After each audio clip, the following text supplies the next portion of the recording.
I'm gonna start with this. I've been a dedicated EWE player for more than 15 years, and I own all the EWEs, which came out from the beginning till now. Yeah. For some reason, and it could be me personally, still the first one, the EWE 1000. With the metal buttons. Oh, that's kind of the AKAI prototype. Right. I have the handmade one. Yeah. Well, I don't. You know, the black one. I mean, that's the original one. Yeah, I don't. That looks like what is that? Let me see that again. Is that an AKAI? Yeah, it's just been painted. Yeah, that's why. No, they go back before that, but that's it. Right. To me, this model, I'm sorry, and its module still, in many ways, to me sounds like the best EWE out there.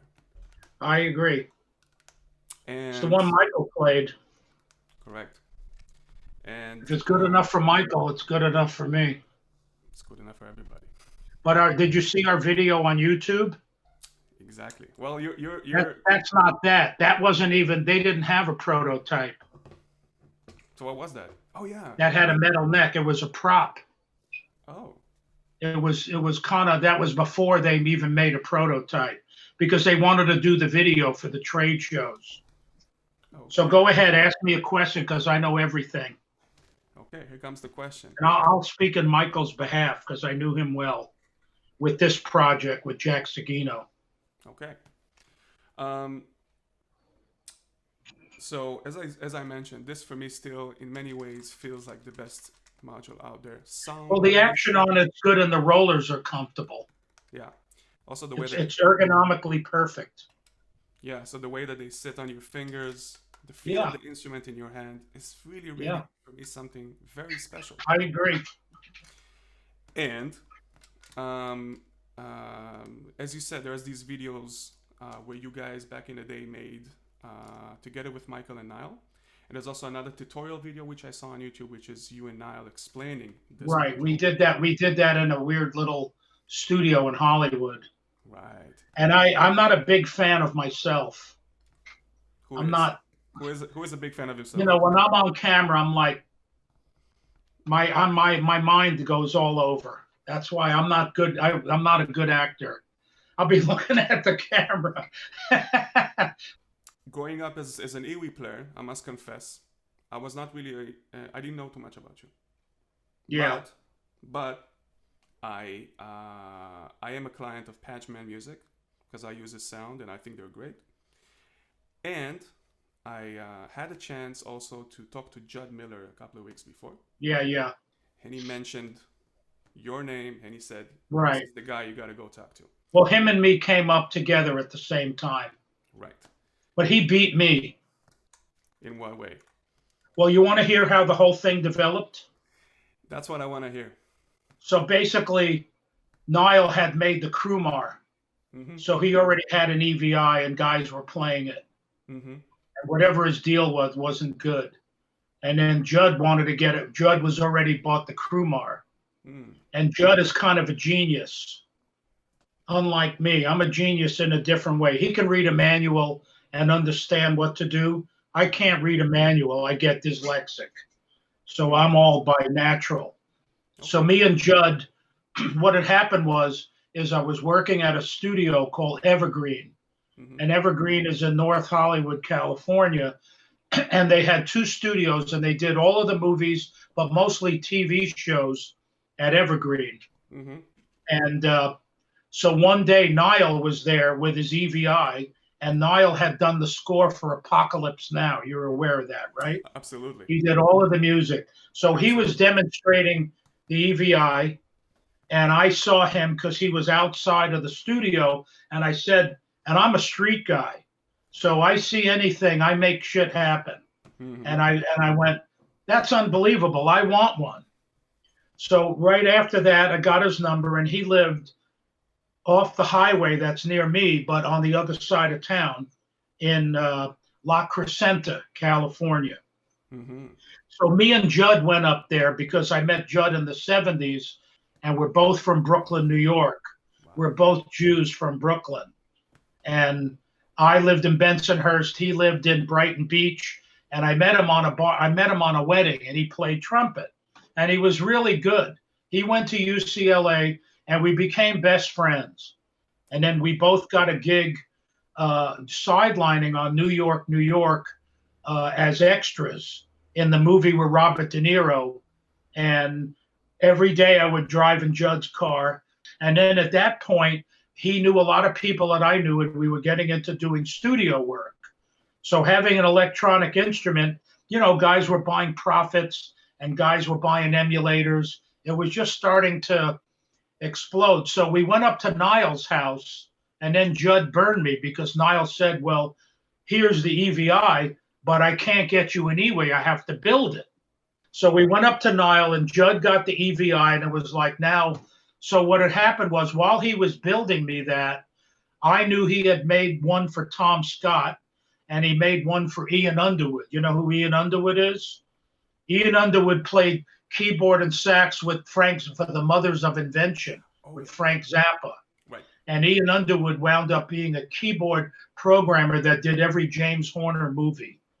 He was like a top keyboard guy, but he also played sax. He had one, so I borrowed his for a year, the black one made out of the black metal. And I sold it to, what's his name, at Patchman. What's his Matt Traum. It was all to Matt. It's all in it was in an attaché case with the Crumar one module, you know, with the waves on it, you know, just a simple module. And then it had a mixer, and then little by little, then I got the MIDI box that I had. It was a work in progress. So I gave that back to Ian. I wound up getting mine from Niall, and right away I was on me and Judd would do in every session possible. So I would go in, I would play tenor, you know. I did a lot more work on saxophone. Mm-hmm. You know, like if you Google my name, I'm on Hit Records. And when I played the original Beechler alto sax mouthpiece, I did Entertainment Tonight, this original theme song, and it became a big hit. I played the alto solo on Kokomo with the Beach Boys. That was like #1, 10 million seller with the Beechler. And now I had the EWI, and it started out little, but it started to be a big thing where you can get harmonica sounds, and it was easy to not have to hire a woodwind player. You can still have woodwinds, but you can have one guy like Judd didn't play. He would just usually play electronics, you know. And so I would, and then as we got the MIDI box, then Judd bought a thing called it was a little module that he was brilliant in programming, and I couldn't figure it out. And it had a comb filter. And with a comb filter, you can do like a harmonica sound. It was just that kind of sound. It was called an SMS. A little box. Yeah. So that's where Judd, so I remember calling Judd up, and I said, I don't know how to work this thing. And he says, read the effing manual. And he hung up on me. And he was at a relative's house in Malibu. I can't figure anything out. Someone told me how to do it. And then it started to evolve where my system became bigger. So I had like an ultimate, I'm going to send you pictures because there's a lot of stuff. I had like an ultimate support stand. You know what that is, you know, with that the keyboards had, and I would put my suitcase on the bottom rack. Then we got expanders. Mm-hmm. You know, it reached out into, and I was really good with playing technically, but Judd was a genius programming. Him and Steve Tavoloni. Right. You know, and basically maybe Steve was even more ahead than Judd, but Judd would pick Steve's brain. Steve got in it, and then everybody was buying them. So Niall made a whole bunch, and then we were doing sessions. And then when we got into doing sessions, we would charge a rental fee because all of the synthesizer players that were doing all the movie calls, they had rooms full of stuff. You know, emulators, Prophets, sequencers. They were doing all television using Dr. Clicks and hooking up sequences to do movie scores and TV shows, you know, that had like, and then half the shit would break down.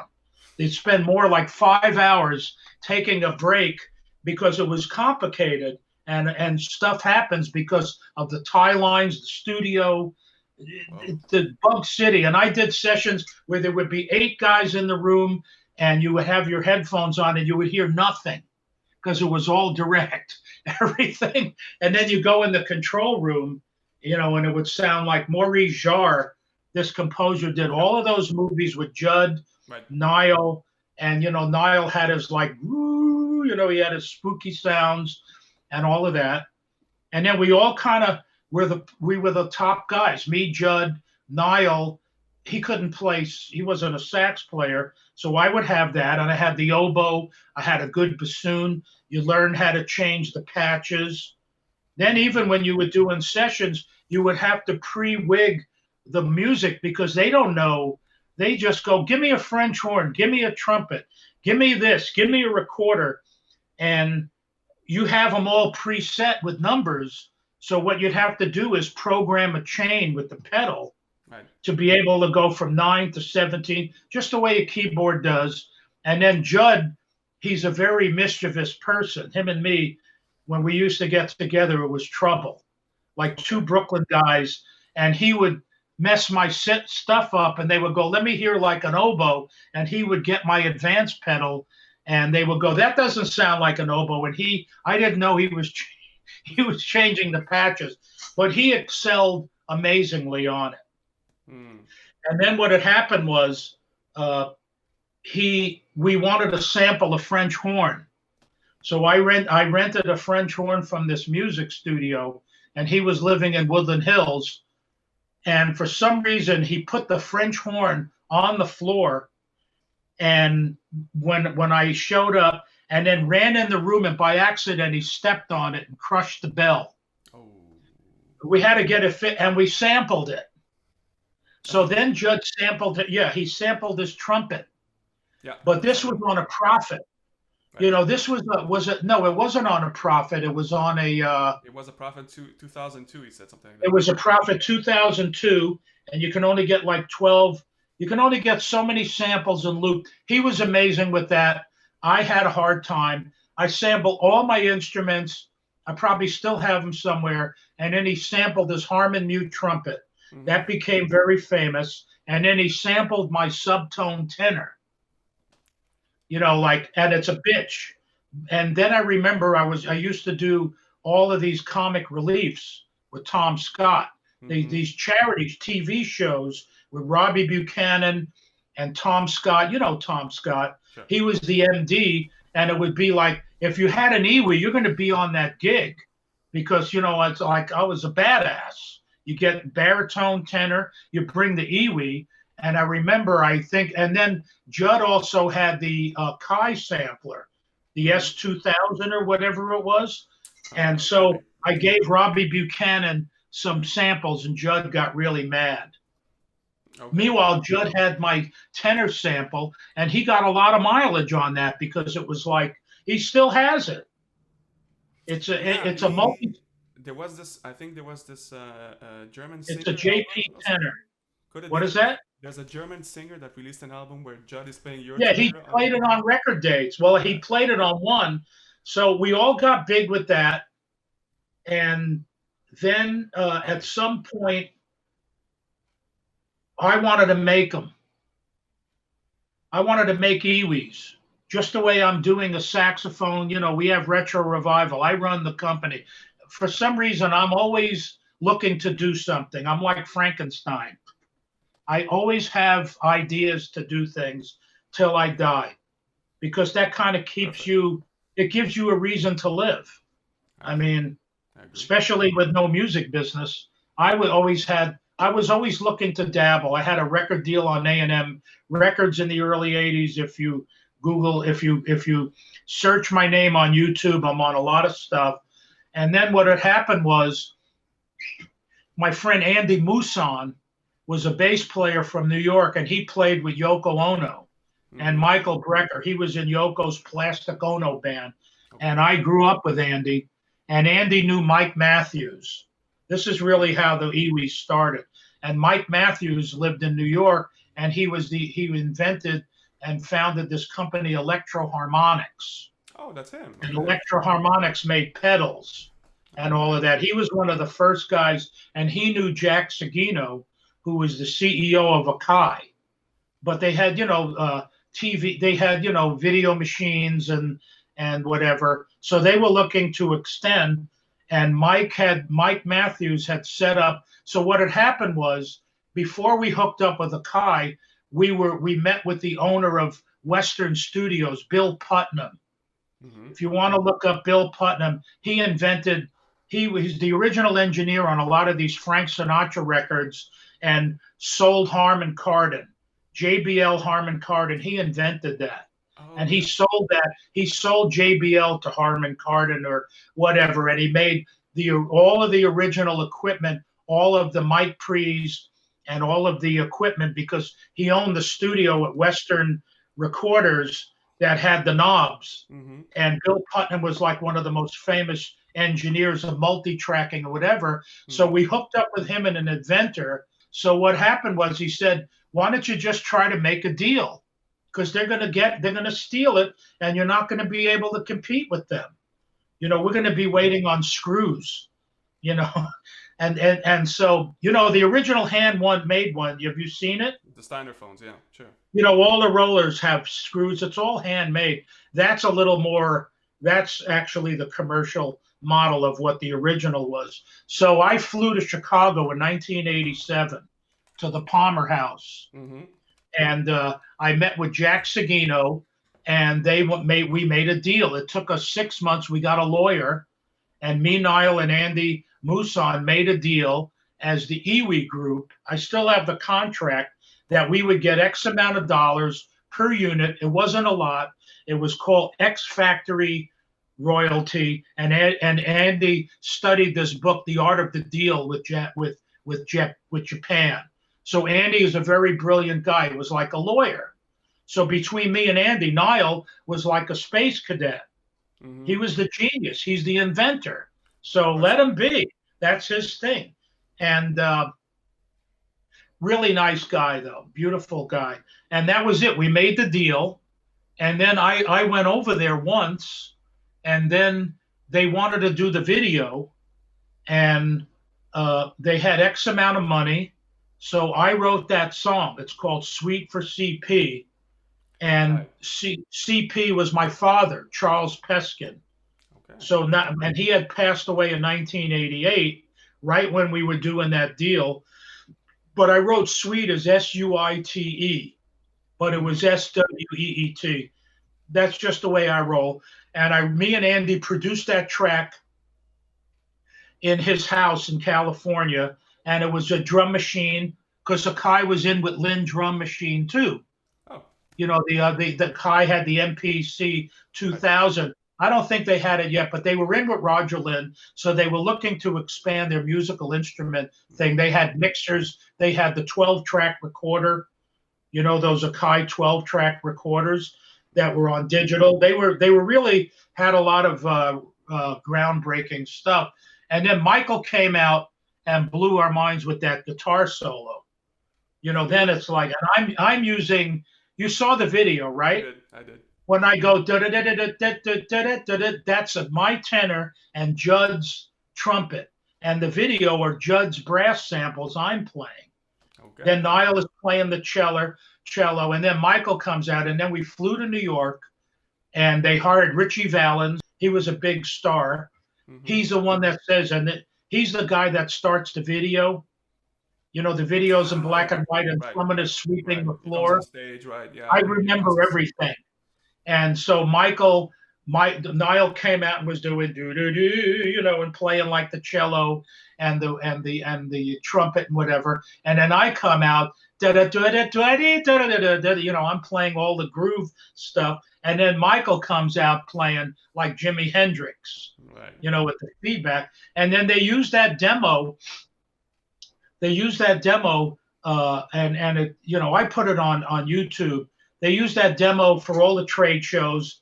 Then me and I hung out with Mike. I was only in New York for a couple of days, and Michael was busy. And when you're doing something like that, you don't really realize how monumental it is. It's a big deal because he loved Nile too. And look what Michael did with the EWI.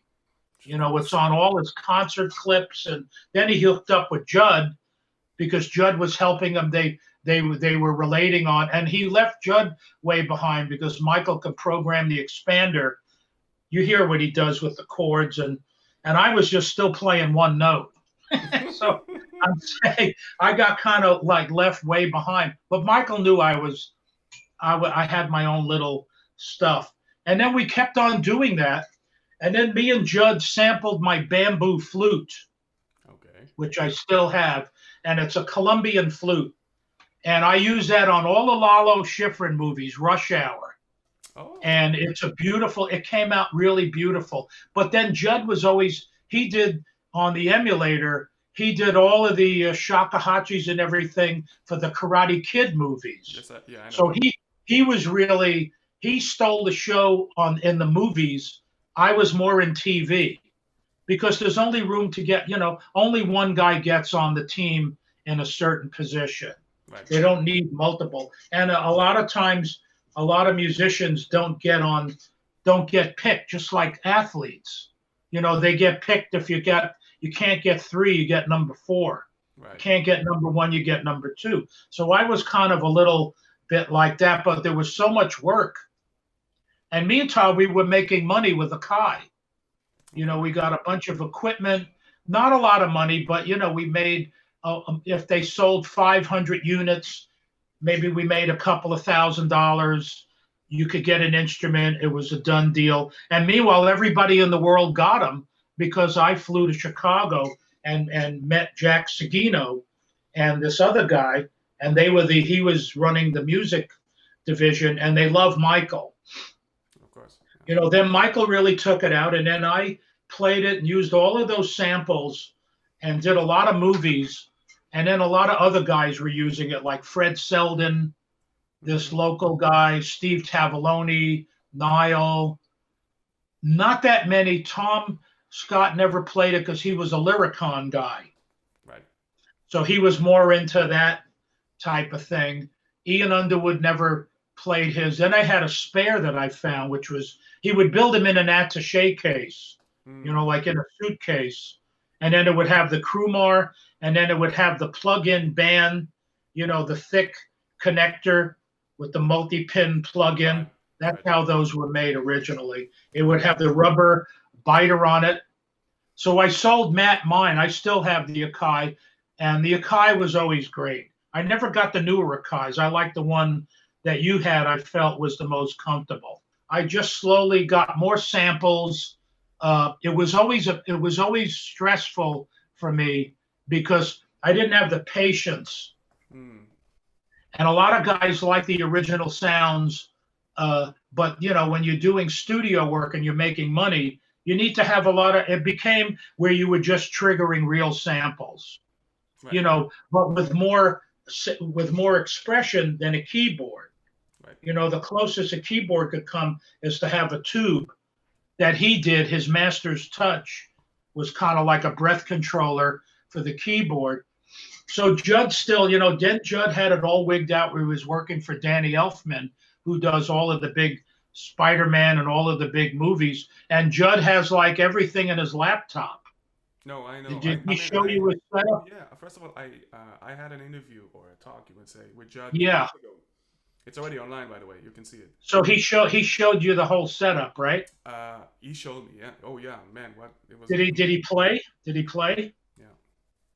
Yeah. Yeah. He's. I'm a huge fan of Judd. I think his abilities on dynamics. Yeah. Sound quality are just. It's outrageous. So the Kromar was the original EVI, right? The Krumar. The Krumar, sorry. And then he made them by hand. Then he made them. Correct. When does the Krumar didn't pay him? The Krumar had it in the 70s. And that's the Italian company? Well, that's the Italian company, and he had a company with Parker, Steiner Parker. Right. Correct. If you Google that. Yeah, yeah, Well, yeah. Matt probably has all of that. Yes, he And then does. he wasn't making money with Crewmar, but that sound module was very good. That came with the EVI. Right.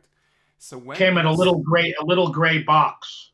so Nile comes with the first Steiner phone as we know the The EWE. first Steiner phone that he made in LA outside of Crewmar. Right, and that's And it had all the rollers and it was more intricate. okay. You know, the material and the way it was made, I When believe. so the one that Brett plays, the That's original.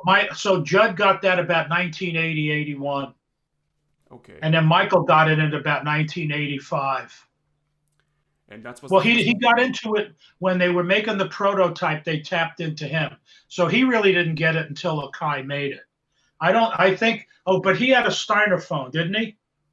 Yeah, that's what I mean when I say the Steiner Yeah, phone. I so don't he mean. probably got it in the early '80s. And Niall made him one Okay, because so Niall was making them for everybody, but he had got to get a deposit, and it would take time. He had to buy all the parts and solder everything. right. He had to make the circuit boards all made by hand. Did Niall had any help with the No, he first did it all EWEs? himself, and it was when you would go up to his house, you could go out of your mind I saw some waiting. I interview. used to leave and go to the market and get a sandwich. Yeah, because I saw some interviews of him of his And basically. he's kind of like, oh well, you could be like, and there were no cell phones, so you had to just sit and watch him. And he was a good guy though, and you'd be there for 8 hours. Wow. Not that that was on fixes. So they always need little fixes. But then he did mods because I was building my attache. Did you see the one that Matt bought? It's in an anvil case. It's in, you know what an anvil is? Like a flight case? I can only assume so. Maybe. Like a road case that they Yeah. use for guitars and stuff. Right. Well, that's what we had because you can throw it around. And I had my module. I don't know if I have pictures anywhere. And then I didn't play the AKAI one till much later. I always used a handmade one. So who's responsible for this thing looking like this? AKAI. Only. Because what they did is that we sent them, Niall built them a prototype, and they were working on it together in making a simpler design that they could mass produce. I see. So that's actually doesn't show any. That's a more modern version because everything is inside. I see. The other one was made with parts from the hardware store, from nuts and bolts, sliders, little screws and wires. Yeah, It was like a ham radio. He used to build ham radios. Okay. Niall was like he built electronics and stuff, but he was a trumpet player as well. So basically, AKAI worked on that with Niall until we approved the prototype. And when we did the video, the neck that Niall had, that Michael had, it didn't look like this. It wasn't like this. Yeah, true. It was just a tube. It was make believe. That didn't even work. And he was just pressing the button because the track was pre-recorded and we just made believe. So that means that the prototype was not ready yet. Yeah, the prototype was not ready, but they wanted to do the video, whatever reason. See. So I put that together, flew to New York, and Niall and me flew out, and we did the video with a sound stage with Michael, and then I went home. Wow. Okay. Yeah. I'm gonna watch that. Pretty out. And he hooked up with Judd, and they started. I had nothing to do with any of that. Well, that was above my pay grade. Oh, you do. Because I was still just a saxophone player. I kind of Michael was a live player, so he. Yeah. And him and Judd hit it off, So Judd did programming for him, and then I guess Michael took it one step further. And then we got this prototype, and that's it. Then they changed it, but this is still the best one. This is about the closest to the original that looks clean. Can't have it with wires and why do you find this one to be the best one? I like the way the model is. Just feels great. Okay. And did you interview with Steve Tavoloni? I have email contact with him. Hopefully, I will.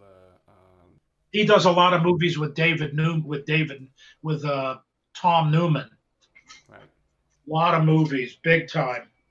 Yeah. And he does a lot of programming since, for drum loops, and he's kind of another different. Him and Judd are more similar. I'm very harmonically challenged. Wow. But I'm good with business. I kind of was in it from the beginning, really.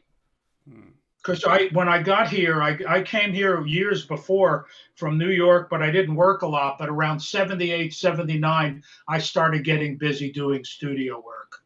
Right. So I was in the most opportune time, and there were so many episodic TV shows. And you can have a little of this and a little of that. You can have something with delay. You can have a little, and then pick up and do a rock and roll tenor. And you would make twice as much money because the EWI was a guaranteed 3 doubles. You know what a double is? Sure. Like when you do music scale in LA, you get scale, like $300. If you play a double, one instrument is called a double. Right. It's 50% more. So you're making $450. And a lot of times they go, can you try that on flute?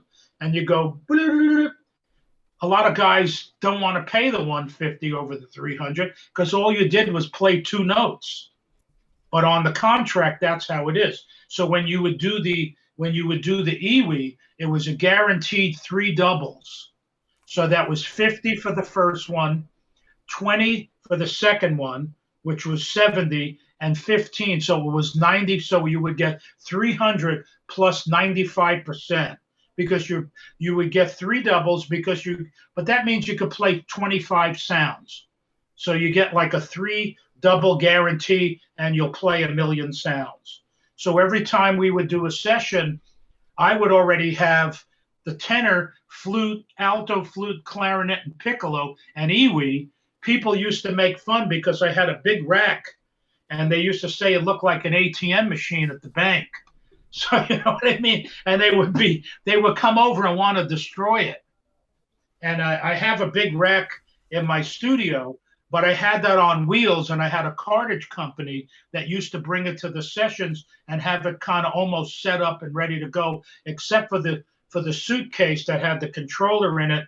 They would open it up, but I would have to put the tape. I didn't want the cartage guys messing with that because that's not what they do, although they could do it. And then I would leave, and I had monitor speakers, all on an Ulta support. So I had my whole little workstation, and it paid a lot of money. Then all of that money would get paid into the pension fund. And then we had special payments, meaning like when Niall did all of those movies with Maurice Jarre, there were 5 people. And when they did like a movie, they did all of these Maurice Jarre's movie, and they were all synthesizers. It was like Judd Miller, Michael Fisher on percussion, Ian Underwood on synth, Ralph Grierson on synth, and Judd and whatever, and Niall. If the movie royalty, after the movie came out, it was like aftermarket profit, and there were millions of dollars. So the musicians union set up a thing like a supplemental fund so the musicians can get a royalty on movies they played on because they were making millions of dollars. Like if it came out on a record, you would get paid for a song from a movie to the record. This is all in the contracts with the labor unions, which was really good. And the pension was a very big pension, was paid by the employers. So if you made $1,000, they would send 100 in your behalf. It adds up.